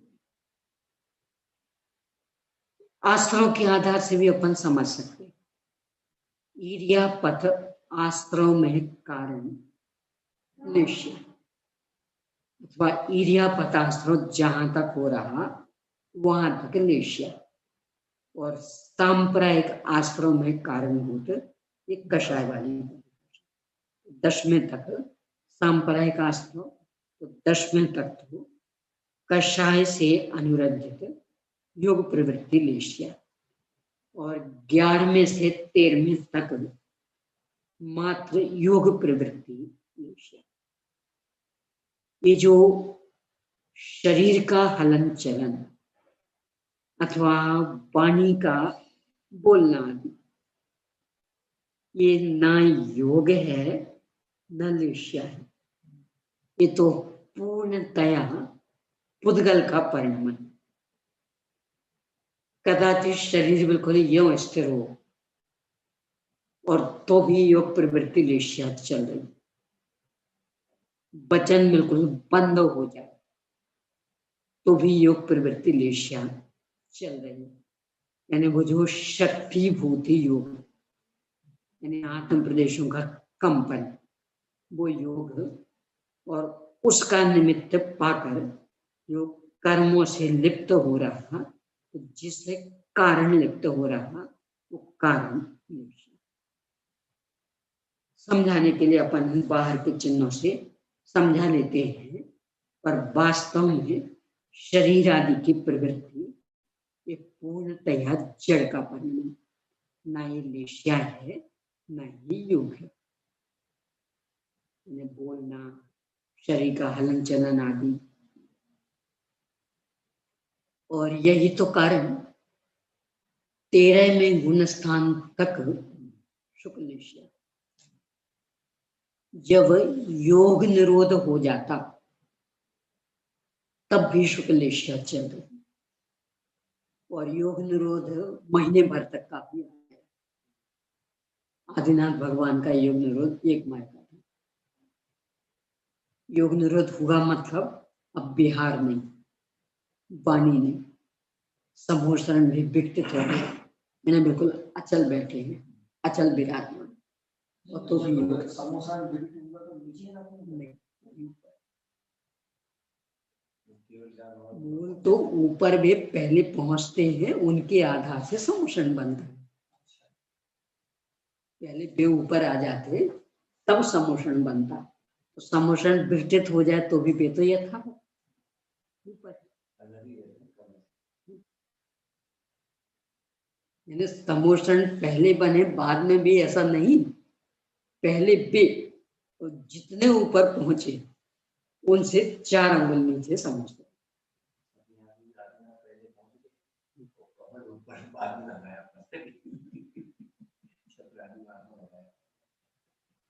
क्या करें, कृत्रिम रचना में यही बनेगा, पर वो ऐसी तो रचना है नहीं, तो वहां तो भगवान पहले पहुंचे।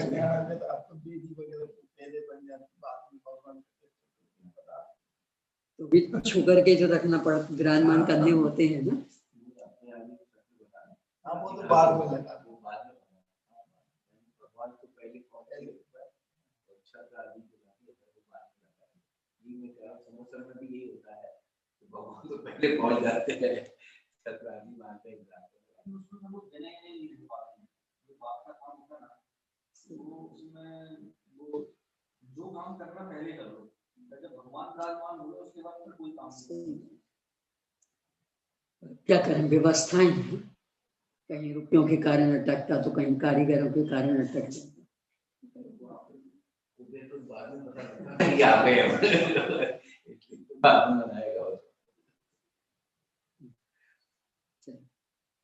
तो मूल तो यहाँ ये कहना चाह रहे हैं कि जो ये शरीर का हलन चलन दिख रहा अथवा वाणी बोली जा रही,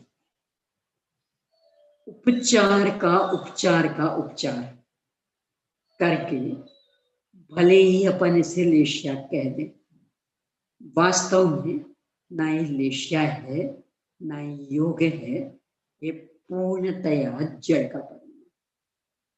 क्योंकि जहां बिल्कुल अचल दशा, योग निरोध की दशा, वाणी बंद, विहार बंद, वहां भी लेशिया विद्यमान। इसकी अपेक्षा से ये कहा जाएगा 10 तक ही लेशिया नहीं, इस अपेक्षा 13 तक नहीं, 11वें 12वें और 13वें में तो वहां तो केवल जड़ की क्रिया चल रही। मैं उल्टा कह रही हूँ, जड़ की क्रिया नहीं चल रही, वो लेशिया चल रही। आदिनाथ भगवान का आपने उदाहरण दिया तो ध्यान, लेकिन योग में भी तो क्या हो रहा है, वहां तो कोई नहीं, तो वहां योग चल रहा, वो हलन चलन बिल्कुल नहीं। 11वें 12वें में तो योग है, योग तो वहां तो कर्मों का तो कुछ आ रहे इर्यापतास्त्र, सिद्ध राशि का अनंत बंधन तो बंधन में ही, क्योंकि बंधन होता था कषाय से, कषाय नहीं है, पर एक समय के लिए आ रहे जा रहे ही चल रहा, इर्यापतास्त्र कहते हैं। एक समय का प्रकृति प्रदेश स्थिति बंध स्वीकार, रुकता नहीं है, क्योंकि रोकने वाली कषाय बोलने भी इसको योग बोला जाएगा, इसको लेशिया बोली जाएगी। यानी जो अपन कह रहे हैं ना कि शरीर की क्रियाएं चल रही, हाँ, तो ये पूर्णतया जड़ का परिणाम, इसलिए इसको योग करनी है।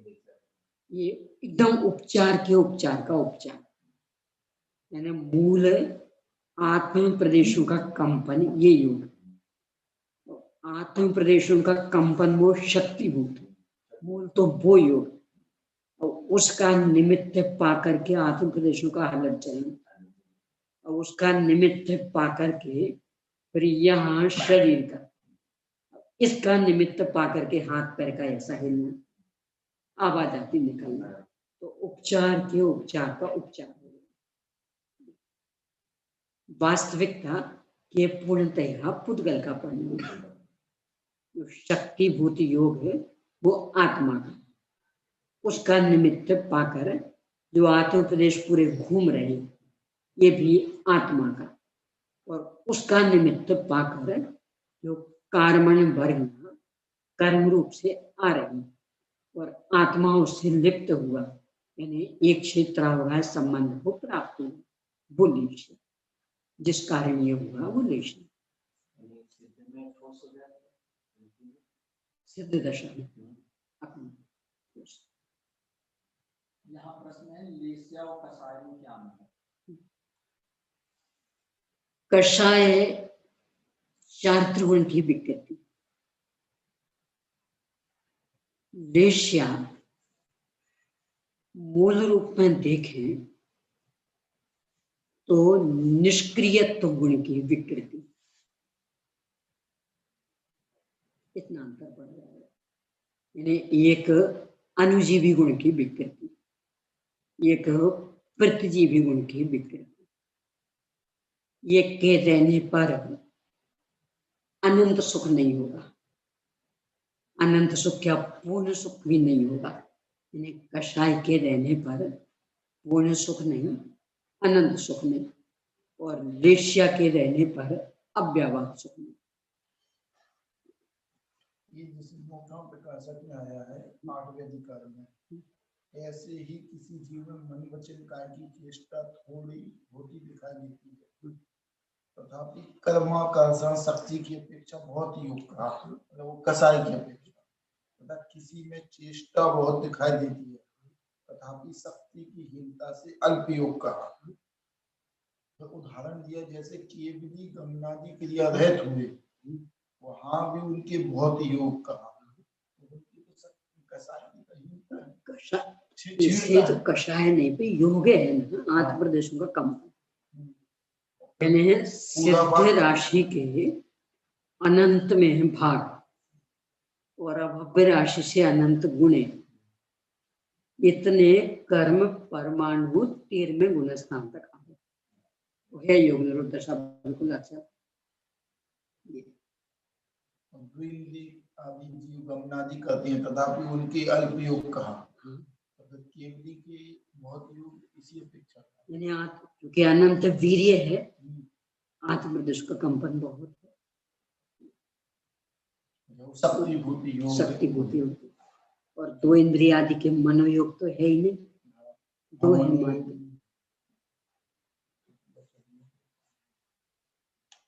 यानी शक्ति भूति योग को ही योग बोल रहे हैं।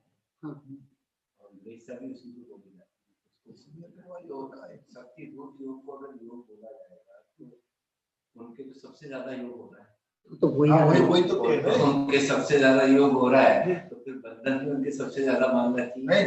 कसाय इसको तो अपन योग माना ही नहीं, माना तो कसाय का नहीं, शरीर के जो परिभ्रमण हो रहा है इसको तो मैंने उपचार का उपचार कर करके योग कह रहे हैं। मूल में तो योग किसको कह रहे हैं? आत्मा की शक्ति भूत क्रिया को ही योग बोल रहे हैं। तो 13वें गुण स्थान में सबसे ज्यादा योग वहां चल रहा है, तो उनको तो कह रहे हैं कि इसके तो योग नहीं है। नहीं, ये नहीं कह रहे, ये कह रहे हैं कि योग सबसे अधिक है, कर्म बंधन नहीं। कर्म बंधन अब क्यों नहीं? क्योंकि योग से तो कर्म मात्र आते थे, बंधने में कारण था मिथ्या दर्शन, अविरत ही प्रमाद कषाय, ये नहीं हो रहे हैं, इसलिए बंधन नहीं है, और कंपन अधिक है इसलिए कर्म बराबर आ रहे। यानी योग निरोध की दशा में देखो निश्चल दिख रहे हैं, और फिर भी इतने कर्म में आ रहे हैं। तो ऐसा कह सकते कि जैसे ये दरवाजा खुला है, यहाँ से तो आ रहे हैं, बस निकलते जा रहे हैं, ये भी खुला है तो पूरे निकलते जा रहे हैं, और अपने क्या हो रहा है, बंद है, चिकनाई के कारण रुकते, अपने में चिकनाई है तो रुक रहे, उनके में चिकनाई नहीं, आ रहे हैं, जा रहे हैं, फिरते जा रहे। सिद्ध राशि के अनंत में भाग, और अभव्य राशि से अनंत गुण। इतना जितने सिद्ध भगवान हैं उनके अनंत हिस्से, मतलब अनंत सिद्ध भगवान, उसमें एक हिस्सा, और अभव्य जीव जितने, उसका अनंत गुना करो उतना। इतने कर्म परमाणु प्रति समय आओ दूसरे अधिकारी और निकल गए, बंद नहीं रहे। आना चालू हो, जाना चालू, बंद क्यों नहीं रहे? कि बंधने में कारण मिथ्या दर्शन, अविरति प्रमाद कषाय, ये उनके है नहीं। ये परिणाम स्वागत कर रहे थे तो रुकता था व्यक्ति, अब स्वागत करने वाला कोई है ही नहीं, तो आते जाओ, निकलते जाओ। इरियापत आश्रम है, सांप्रदायिक आश्रम नहीं है। तो कषाय और लेश्या में इतना अंतर पड़ जाएगा कि लेश्या मूल रूप में निष्क्रियत्व गुण का विकृत परिणाम, उसके रहते सिद्ध दशा नहीं होगी। कषाय चारित्र गुण का विकृत परिणाम, इसके रहते पूर्ण भीतरागता नहीं होगी। कषाय के रहते पूर्ण सुख, अनंत सुख नहीं होगा, और लेश्या के रहते अव्यवहार सुख नहीं होगा। कषाय के रहते 10वें गुणस्थान से आगे नहीं बढ़ पाएंगे, और लेश्या के रहते 13वें गुणस्थान से आगे नहीं बढ़ पाएंगे। कषाय के रहते सकल परमात्मा नहीं बन पाएंगे, और लेश्या के रहते निकल परमात्मा नहीं बन पाएंगे।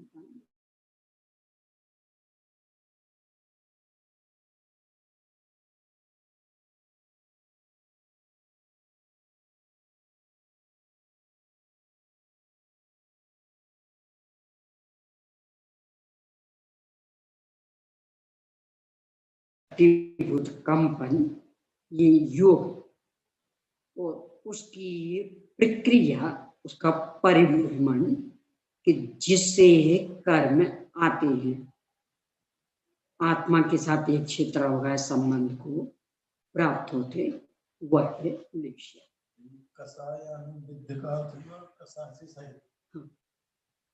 यानी वह जो योग प्रवृत्ति, यदि वह है कषाय से सहित, तो बंध में कारण बन जाएगी, स्थिति अनुभाग बंद होने लगेगी, और उससे रहित तो स्थिति अनुभाग मात्र एक समय का, यानी आनंद आना। कहा भी है लिम्पति अपि कीरति एताये निये पुण्य पापम च जीवोति होई लेसा गुण जाने खादा। जिसके द्वारा जीव पुण्य और पाप से अपने को लिप्त करता है, यानी उनके अधीन करता है, उसको लेश्या कहते हैं। यहाँ ये कषायन विध इसकी मुख्यता से, ऐसा क्यों, उसका कारण भी इसकी मुख्यता से क्यों, क्योंकि लेश्या के जो भेद बनते वो कषाय के कारण, यानी मात्र योग प्रवृत्ति लेश्या, इससे लेश्या के भेद नहीं बन पाते, अकेले वो शुक्ल लेश्या ही रहेगी, और ये कृष्ण, नीले, कापोते, पीते, पद्म, शुक्ल, ये भेद कषाय से अनुरंजित के कारण बनते, इसलिए उसकी मुख्यता से ये परिभाषा। लेश्या होगी कारण, कषाय होगी कारण, और पाप हो गए कार्य। हाँ, कषाय और पाप, कषाय कारण और पाप कार्य, और लेश्या में कषाय और पाप कथनचित कारण और लेश्या कारण। कथनचित क्यों? क्योंकि जो कृष्णादि भेद बनेंगे उसमें तो खंडित हो जाएगा, शुक्ल एशिया में घटित नहीं हुए। तो योग को भी तो शांत अकेली कसाय से किससे इन्हें आत्म प्रदेशों का कंपन जो शक्तिभूत है वो तो योग और उसकी प्रवृत्ति जो परिभ्रमण कि जिससे कर्मों के साथ एक क्षेत्र हुआ है संबंध कर्मों का जो आना हुआ वो तो आत्मा के योग से हुआ, लेकिन कर्म जो रुकी है वो कसाई के कारण से रुके। और जो एक क्षेत्र होगा है संबंध होगा ये दृश्य से, और इसके बाद जो रुके रहे ये कषाय के कारण से। अब कषाय नहीं हो तो ये क्षेत्र होगा है संबंध होगा तो तत्काल कषाय के कारण ही अपन पाप करते हैं। क्रोध मान माया लोभ जो भी इच्छा जो छोड़ी इसमें एक और सर्व देवों की जो नगद नाश का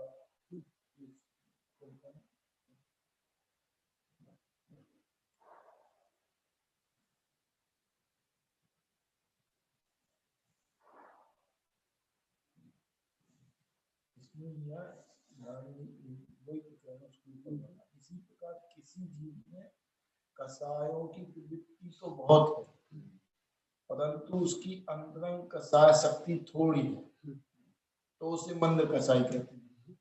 किसी जीवों में कसायों की प्रवृत्ति तो थोड़ी है परंतु उसकी अंतरंग कसाय शक्ति बहुत है तो उसे तीव्र कसाई कहते हैं।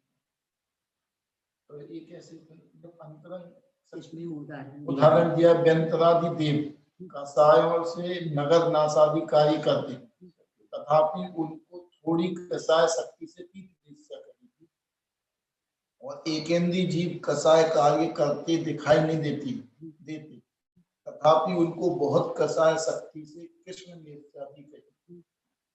इसको अपन ऐसा ले लेना प्रधानमंत्री को क्रोध आया उन्हें एक कानून पास कर दिया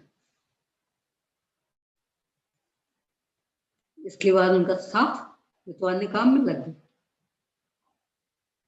एक अपने को क्रोध आया क्रोध से तो अंदर खूब भड़क और कोई हमारा सुनता ही नहीं। एक कानून पास करना क्या एक शब्द नहीं बोल पाए अंदर अंदर धधक रहे कषाय ज्यादा किनके उनने तो पूरे भारतवासियों पर एक कानून ला दिया तो भी कषाय कर क्यों इसके बाद तो निवृत्ति क्योंकि सब उनका सुनते थे इसलिए उनने कानून बना दिया और कोई तीव्रता नहीं और अपना कोई सुनता तो है नहीं तो वाक्य तो एक भी नहीं बोल पाए पर अंदर अंदर अंदर अंदर घूम रहे चूंकि व्यंतरादि में शक्ति बहुत उन्हें गुस्सा आया पूरा नगर भस्म कर दिया और इसके बाद कुछ नहीं और एक इंद्रिय आदि प्रतिकार कर नहीं पाते अंदर अंदर घूमते रहते उनकी कषाय शक्ति आती कृष्ण यानी प्रतिकार करने की क्षमता में कषाय शक्ति कम हो जाती बदला लेने की क्षमता हो तो कषाय में तीव्रता नहीं रह पाती तो फिर वो हो जाएगा जैसा ओशो कहता है तो वो सिद्धांत क्या कहता हूँ आपको अंदर में कोई भाव आया तो उसको पूर्ति कर लो तो वो शांत हो जाए। नहीं तो ये कोई चाय पीने की इच्छा हुई तो एक तो आदमी क्या कर नियम ले रखा फलाना धीरे धीरे करता हो और इसका सिद्धांत ये कभी तुमको आई चाय पीने की फटाफट पी करके अपना नहीं तो इसमें ये कोई एकांत नियम तो है नहीं यानी हमें चाय पीने की इच्छा हुई हमने चाय पी ली तो और कोई इच्छा नहीं होगी ऐसा तो है नहीं। ये तो कहा जाता है कि नियंत्रण रखो अपने विषय के साथ। हाँ तो वो इसीलिए ही यानी ये इच्छा की हमने पूर्ति कर ली तो अब इच्छाएं नहीं होगी ऐसा तो है नहीं बल्कि और ज्यादा होती यानी हमने आपसे कोई एक चीज मांगी आपने नहीं दी दोबारा मांगने में थोड़ा संकोच होगा पहली बार ही हमने मांगी और आपने दे दी, अब दूसरी मांगने में और मांग लेंगे, क्यों? आप तो दे देते हो, तो अब इच्छाएं बढ़ेंगी कि घटेंगी? पहली बार मांगी और आपने नहीं दी, अब दोबारा फिर मांगने का भाव आ रहा, तो व्यक्ति 10 बार सोचे, पहली बार मांगा था नहीं दी, अब कदाचित दूसरी बार भी मांग लिया और फिर भी आपने नहीं दी, अब फिर तिबारा मांगने का भाव आया तो वह 100 बार सोचेगा। ऐसे करते करते इच्छाएं खत्म हुई। यानी उनका जो सिद्धांत, तो वो समय इच्छाएं खत्म कहाँ हो रही? उस जाति की इच्छा खत्म हो गई। ये तो सवाल उस जाति की इच्छा के समापन का है कि इच्छा के समापन? लेकिन मेरे को क्या है कि चाय की इच्छा हो रही, उसका कहना कि तुम चाय पी लो, फिर बाद में पढ़ोगे, पढ़ सको। यहाँ अपन ये कह रहे थे कि हम के लिए चाय की इच्छा से दुखी हैं कि इच्छा से दुखी हैं? जैसे उदाहरण दिया कि क्रोध नहीं आया, यानी हम अकेले चाय की इच्छा से दुखी नहीं है, इच्छा से नहीं पढ़ पा रहे, हम तो इच्छा से दुखी। चाय की इच्छा कदाचित समाप्त हो गई तो वह दूसरी इच्छा हो जाएगी तत्काल। जैसे यहाँ उदाहरण दिया व्यंतरादि को क्रोध आया, तो क्रोध तो किसी निमित्त से आया तो नगर भस्म किया, वो उस जाति क्रोध की इच्छा तो हो रही थी कि मैं व्यक्त करूं उसको। तो हो जाए, वो तो गृहस्थ यानी नहीं वो तो उनका प्रमाण होगा, वो उस जाति की इच्छा का तो उसने वमन विनाश, तो वमन कहाँ होगा? नहीं मतलब पूरा क्रियान्वित किया। नहीं तो वो तो मात्र वही इच्छा, पर वो इच्छा से रहित कहाँ हुआ? वो काम हुआ तो अगली इच्छाएं कोई भी हो गई, तो फिर उसको तो कम बतला रहा है, और वो दो कम का तो कारण दूसरा, कम का कारण तो दूसरा कि वो विकल्प टूट गए। ऐसे ही तो यहाँ तो यहाँ नहीं टूट रहा ना, टूट गया, जब आधे घंटे तो यहाँ टूटा कहाँ? यहाँ तो वो तत्काल दूसरा, बल्कि उल्टा है कि एक पूरी हो नहीं पाती कि 10 खड़ी हो जाती है। इच्छा चक्र तो चलता है, लेकिन जैसे अभी आपने उदाहरण दिया कि चाय पीने संबंधी इच्छा, और अब 2 घंटे स्वाध्याय कर, चाय पीनी तो वो संबंधी इच्छा तो पूरी हो गई। उसे इच्छा को पूरे करने में जो गलत उपक्रम किया उसका पाप नहीं लगेगा, और वो इच्छा पूरी हुई, इच्छाएं तो पूरी नहीं हुई, तो उस इच्छा के साथ 10 इच्छाएं और खड़ी हो गई। अभिद्या के लिए चाय पीने की इच्छा, अब चाय पी ली, अब चलो लघु शंका से और निवृत्त हुए, पेट में पानी पहुंचा, वो बाधा, अब बैठे बैठे थक गए, चलो थोड़ी सी टहल ले, यानी एक पूरी करो तो उसके साथ 10 जुड़ जाती हो, और तो अंत कहाँ आया? और यदि उस इसमें अंतर क्या है? उस उदाहरण में आकाश पाताल, यानी वो ये कह रहे हैं कि जो व्यक्ति जितना अधिक शक्तिशाली, उसका काम तो दिखता है बहुत फैला हुआ, पर उससे कर्म बंधन ज्यादा नहीं होता। काम क्यों फैला हुआ दिख रहा? क्योंकि वो पुण्यशाली ज्यादा है इसलिए, और जो उतना पुण्यशाली नहीं, उसका काम तो दिखता है सिमटा हुआ, पर कर्म बंधन ज्यादा, क्योंकि अंदर अंदर वो घूम रहा है। तो वहां तो ये प्रकरण चल रहा है। अपना यहाँ प्रकरण इच्छा पूर्ति करने की नहीं करनी, इसमें ये इच्छाओं का ऐसा कि एक पूर्ति करते हैं तो 10 खड़ी होती है। तो पहली बात तो उस एक की पूर्ति में ही हमने गलत माध्यम अपनाया, और फिर इसके साथ 10 की और संख्या खड़ी हो गई, और वो 10 पूर्ति करने जाए तो 100 खड़ी होती है, यानी या तो रावण के सिर जैसे है। हमारा प्रश्न प्रतिकार, हाँ तो प्रतिकार का ही तो उत्तर मैं दे रही हूँ। एक इंद्री 2 इंद्री को तो प्रतिकार करने की क्षमता, हाँ तो प्रतिकार, जैसे हम पंचेंद्रिय, तो हमें तो वो इच्छा पूर्ति करने का साधन उपलब्ध है पुण्योदय से, तो हम वो पूर्ति करते हैं, तो फिर क्या करना? तो आपने प्रतिकार कहाँ किया? आपने तो हाँ, पूर्ति पूर्ति की। कर ली, तो दुखी तो पूर्ति और प्रतिकार में आकाश पाताल का अंतर है। है। तो प्रतिकार नहीं कर पा रहा है तो दुखी है, या इच्छा से दुखी है? इच्छा से। हाँ, तब तो बात इच्छा से दुखी स्वर्ग होती है। इच्छा से दुखी है, और इच्छा का प्रतिकार भी नहीं कर पा रहा और पूर्ति भी नहीं कर तो वो पा डबल रहा। दुखी है। हाँ, ये बात ख्याल में यानी एक तो इच्छा से दुखी, और फिर इच्छा की पूर्ति भी नहीं कर पा रहा और प्रतिकार भी नहीं कर पा रहा। अब अपन दुखी तो अपन भी इच्छा से, हाँ, पर थोड़ा सा पूर्ति का भी अपने पास साधन और प्रतिकार का भी साधन, इसलिए दुख कम। चलिए, समय हो गया। निज निधि निज में बताई, यह अनंत उसके लिए जिन्हें वाणी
वात्समयी जिनवाणी माता की जय, अहिंसामयी जैन धर्म की